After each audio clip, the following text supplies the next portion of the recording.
இன்றைக்கு நாம் தியானிக்க இருக்கிற வசனம் சங்கீதம் 23ஆம் அதிகாரம் 6வது வசனம். என் ஜீவனுள்ள நாளெல்லாம் நன்மையும் கிருபையும் என்னை தொடரும். நான் கர்த்தருடைய வீட்டிலே நீடித்த நாட்களாய் நிலைத்திருப்பேன். என் ஜீவனுள்ள நாளெல்லாம் நன்மையும் கிருபையும் என்னை தொடரும். இங்கே தாவீது இந்த 23ஆம் சங்கீதத்தில் தேவனை மகிமைப்படுத்துகிறார். அவரை புகழ்ந்து பாடுகிற ஒரு சங்கீதம் இது. என் ஜீவனுள்ள நாளெல்லாம் நன்மையும் கிருபையும் என்னை தொடரும். அவர் விசுவாசிக்கிறார், தன் வாழ்நாள் முழுவதும் நன்மையும் கிருபையும் தொடரும், கர்த்தருடைய வீட்டில் நீடித்த நாட்களாய் நிலைத்திருப்பேன் என்கிற அந்த விசுவாசம் அவருக்குள்ளாக காணப்பட்டதுன்னு பார்க்குறோம். அப்போ நன்மையும் கிருபையும் நம்மை தொடரணும்னா நம் தேவனுக்கு பிரியமாய் நடக்கும்போது தான் நமக்கு நன்மையும் கிருபையும் தொடரும் இல்லையா? அப்போ தேவனை எப்படி பிரியப்படுத்த முடியும்?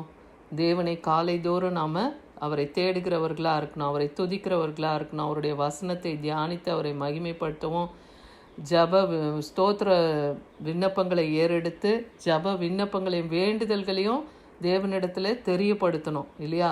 அப்படி நம்ம தேவனுக்கு பிரியமாய் நடந்து வரும்போது நம் ஜீவனுள்ள நாளெல்லாம் தேவன் நமக்கு நன்மையும் கிருபையும் தொடரும்படியாய் செய்வார். தேவனுக்கு பயந்து தேவனுக்கு மகிமையை செலுத்துகிறவர்களாய் நாம் இருக்கணும். அப்போ நாம் கர்த்தருடைய வீட்டிலே நீடித்த நாட்களாய் நாம் நிலைத்திருக்க முடியும். சங்கீதம் 27:4 சொல்லுது, கர்த்தரிடத்தில் ஒன்றை நான் கேட்டேன், அதையே நாடுவேன். நான் கர்த்தருடைய மகிமையை பார்க்கும்படியாக அவருடைய ஆலயத்திலே ஆராய்ச்சி செய்யும்படியாகவும் நான் என் ஜீவனுள்ள நாளெல்லாம் கர்த்தருடைய ஆலயத்திலே தங்கியிருப்பதையே நாடுவேன். என் ஜீவனுள்ள நாளெல்லாம் நன்மையும் கிருபையும் தொடர அப்படின்னு நம்ம இன்னைக்கு பார்க்குறோம் இல்லையா? அப்போது ஜீவனுள்ள நாளெல்லாம் நமக்கு நன்மையும் கிருபையும் தொடரணும், தேவனுடைய மகிமை நாம் பார்க்கணுன்னா அப்போ தாவீது சொல்கிறது போல் ஆலயத்திலே ஆராய்ச்சி செய்யும்படியாக தேவனுடைய ஆலயத்திலே அமர்ந்திருந்து தேவனுடைய காரியங்களை நம்ம அவருடைய வார்த்தைகளை நாம் அந்த இலையிலிருந்து நம்ம தியானிக்கும் போது நம் ஜீவனுள்ள நாளெல்லாம் கர்த்தருடைய ஆலயத்திலே தங்கியிருப்பதை நாடுவேன் எப்படி தாவீது சொல்கிறாரோ அதே போல் நாமும் தேவனுடைய பிரசன்னத்தில் ஆலயத்தில் நம்மளால் எப்பயும் இருக்க முடியாது.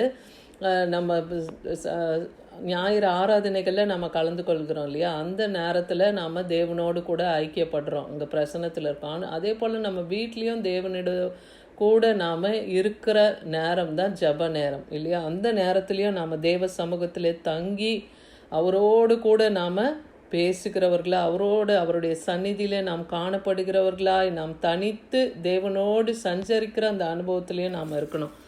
அதுதான் தாவீது இங்கே கேட்குறார். கர்த்தரிடத்தில் நான் ஒன்றையே கேட்டேன், அதையே நாடுவேன். அப்போ தேவ ஆலயத்திலிருந்து அவர் ஆராய்ச்சி செய்யும்படியாக தேவனுடைய கர்த்தருடைய ஆலயத்தில் தங்கியிருப்பதை நாடுவதையே அவர் விரும்பினார்னு பார்க்குறோம். 2 கொரிந்தியர் 5ஆம் அதிகாரம் 1வது வசனத்தில் பார்க்கும்போது, பூமிக்குரிய இந்த கூடாரமாகிய வீடு அழிந்து போனாலும் தேவனால் கட்டப்படாத கை வேலை அல்லாத நித்திய வீடு பரலோகத்திலே நமக்கு உண்டு என்று அறிந்திருக்கிறோம். ஏன் ஆண்டவராகிய இயேசு கிறிஸ்து இந்த உலகத்துக்கு வந்தார்? எதற்காக? நம்முடைய பாவங்கள் அக்கிரமங்களை அவர் சுமந்து தீர்த்தார் இல்லையா? நமக்காக அவர் ஏன் தன் ஜீவனையை கொடுத்தார் பார்க்கும்போது, தேவனுடைய வாசஸ்தலத்தில் பரலோகத்தில் என் பிதாவின் வீட்டிலே அநேக வாசஸ்தலங்கள் உண்டுன்னு சொல்கிறார். அதுதான் அந்த நித்திய ஜீவனுக்கு நம்மை கொண்டு போக தான் இந்த உலகத்துக்கு அவர் வந்தார். நம்முடைய பாவங்களையும் அக்கிரமங்களையும் மன்னித்து நம்ம அவரோடு கூட ஒப்புரவாகி அந்த நித்திய ஜீவனை நாம் அடையவும், இன்னைக்கு இந்த வசனத்தில் சொல்லபடி பூமிக்குரிய கூடாரம் அழிந்து போகும், ஆனால் தேவனால் கட்டப்படாத கையில் வேலை இல்லாத அந்த நித்திய வீடாகிய பரலோகத்தில் நமக்கு இடம் உண்டு. அதுதான் நித்திய ஜீவன். அதை அடையும்படியாக தான் தேவன் நம்மை அழைத்திருக்கிறார் இல்லையா?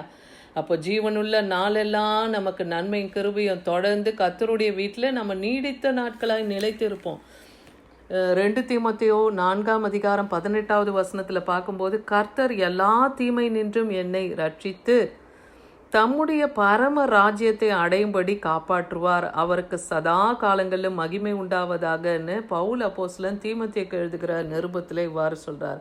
கர்த்தர் எல்லா தீமை நின்றும் நம்மை ரட்சிப்பார், அவர் பரம ராஜ்யத்தை நாம் அடையும்படி, அந்த நித்திய ஜீவனை அடையும்படியாக அவர் எல்லா தீமையிலிருந்தும் இந்த உலகத்தில் நம்மை அவர் காத்து ரட்சிக்க வல்லமை உள்ளவர். அப்படிப்பட்ட தேவனுக்கு சதா காலமும் மகிமை உண்டாவதாகன்னு இங்கே பவுல் அப்போஸ்தலன் சொல்லுகிறத பார்க்குறோம்.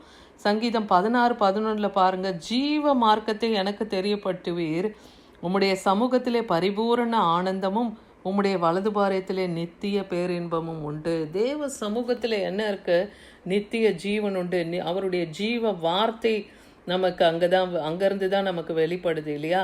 அப்போ அந்த வார்த்தை நமக்கு பரிபூர்ண ஆனந்தம், அவருடைய வலது பாரேசத்தில் நித்திய பேரின்பம். எப்படி பிதாவாகிய தேவனுடைய வலது பாரேசத்தில் இன்றும் ஆண்டவராகிய இயேசு கிறிஸ்து வீற்றிருக்கிறாரோ, நமக்காகவும் ஒரு இடத்தை அங்கே ஆயத்தப்படுத்தி கொண்டு இருக்கிறார். அந்த இடத்துல நமக்கு என்ன இருக்கு? தேவனுடைய வலது பாரசத்தில் நித்திய பேரின்பம் உண்டு. என்னாலும் அங்கே தேவனை துதித்து பாடி நாம் அங்கே மகிமைப்படுத்தி ஆராதித்து கொண்டே இருப்போம். தேவனுடைய ராஜ்யம் அது புசிப்பும் குடிப்பும் கிடையாது, அது நீதியும் சமாதானமும் நிறைந்ததுன்னே வேதவசனம் சொல்லுகிறத பார்க்குறோம். சங்கீதம் 73:24 உம்முடைய ஆலோசனையின்படி நீர் என்னை நடத்தி முடிவிலே என்னை மகிமையில் ஏற்றுக்கொள்ளுவீர். அப்போ இன்னைக்கும் தேவன் நமக்கு ஆலோசனை கத்தரா இருந்து நாம் நடக்க வேண்டிய வழியை நமக்கு காண்பிக்கிறார். நம்மேல் கண் வைத்து நமக்கு போதித்து ஆலோசனை சொல்லுகிற தேவனாக இருக்கிறார் இல்லையா? அப்படி அவர் ஆலோசனையில் இந்த இதை செய்யுங்க, இது தப்பு, இந்த வழியை விட்டு விலகுங்கன்னு நமக்கு ஆலோசனை கத்தரா இருக்கார். ஏன் அது நமக்கு சொல்லணும்? நாம் நித்திய ஜீவனை அடையணும், நாம் பாதாளத்துக்கு போகக்கூடாது, இந்த ஆத்மா அழிந்து போகக்கூடாது, இந்த ஆத்மாவானது விலையேற பெற்றது இல்லையா? இது அழிந்து போகக்கூடாது. அதுதான் சொல்கிறார் இங்கே தாவீது. உங்களுடைய ஆலோசனையின்படி நீர் என்னை நடத்தி முடிவிலே என்னை மகிமையில நீங்கள் ஏற்றுக்கொள்ளுவீர் அப்படின்னு அவர் ஒரு விசுவாச அறிக்கைன்றதை பார்க்குறோம். சங்கீதம் 103:17 பாருங்க, யாருக்கு தேவன் அந்த கிருபையை தராரு? ஜீவனுள்ள நாளெல்லாம் நன்மையும் கிருபையும் தொடரும்னு சொல்கிறோம் இல்லையா? யாருக்கு அந்த கிருபையை தராருன்னா, கர்த்தருடைய கிருபையோ அவருக்கு பயந்தவர்கள் மேலும், அவருடைய நீதி அவர்களுடைய பிள்ளைகளின் பிள்ளைகள் மேலும் அனாதையா என்றைக்கும் உள்ளது. இன்னைக்கு நமக்கும் நம் பிள்ளைகளுக்கும் தேவன் இதை வாக்கு பண்ணுறாரு. அவருடைய கிருபை அவருக்கு பயந்தவர்களாகிய நமக்கும், அவருடைய வசனத்துக்கு நம்ம கீழ்பட்டு இருக்கிறோமா, அப்போ நமக்கு அவருடைய கிருபை இருக்குது.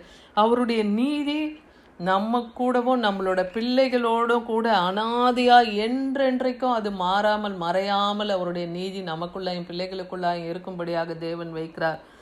அதே போல் சங்கீதம் 17:5 சொல்லுது, நானோ நீதியில் உமது முகத்தை தரிசிப்பேன், நான் விழிக்கும் போது உம்முடைய சாயலால் திருப்தி ஆவேன். ஒரு நாளும் உறங்க போய் ஒவ்வொருவரும் மறுநாள் நம்ம கண் விழித்து பார்ப்பதே கர்த்தருடைய கிருபை இல்லையா? நேற்று இருந்தவங்க இந்த உலகத்தில் இன்று இந்த பூமியை காணாதபடி எவ்வளோ பேர் மரித்து இருக்கலாம். ஆனால் தேவனுடைய கிருபை நமக்கு இருக்கிறதுனால தான் அவருடைய முகத்தை தரிசிக்க விழிக்கும் போது உமது சாயலில் திருப்தியாவேன்னு எப்படி தாவீது சொல்கிறாரோ, அதை போல காலை தோறும் தேவனுடைய சாயலில் திருப்தி அடைகிறவர்களாய், அவரை முகமுகமாய் காண்கிறவர்களாய் நாமும் காணப்படணும். சங்கீதம் 23:4 சொல்லுது, நான் மரண இருளின் பள்ளத்தாக்கிலே நடந்தாலும் பொல்லாப்புக்கு பயப்படேன், தேவரீர் என்னோடு கூட இருக்கிறீர், உமது கோலும் தடியும் என்னை தேற்றும்.